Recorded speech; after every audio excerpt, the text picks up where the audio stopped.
વાંગીની નજર કરી મહત્વના સમાચાર પર વાત કરીએ રાજસ્થાનના ભીલવાડામાં વરસાદ ખાબક્યો છે। ભારે પવન સાથે વરસાદ ખાબક્યો।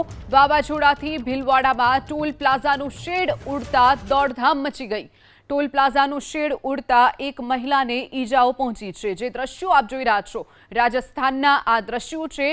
એટલો જોરદાર પવન ફૂંકાયો, મિની વાવાઝોડા જેવો પવન ફૂંકાયો, જેના કારણે ટોલ પ્લાઝા પરનું જે શેડ હોય છે તે પણ ઉડી ગયો હતો, જેના કારણે એક મહિલાને ગંભીર ઈજાઓ પહોંચી છે। રાજસ્થાનના ભીલવાડાના આ દ્રશ્યો છે, જ્યાં ટોલ પ્લાઝાનો શેડ આખો ઉડી ગયો, જેના કારણે એક મહિલા ઈજાગ્રસ્ત થઈ છે। મિની વાવાઝોડા જેવી સ્થિતિ સર્જાઈ હતી, જેના કારણે આ ઘટના બની છે। ભારે પવન સાથે જોરદાર વરસાદ વરસ્યો હતો। રાજસ્થાનના ભીલવાડામાં વરસાદ વરસ્યો છે, જેના કારણે ભારે પવન ફૂંકાયો હતો।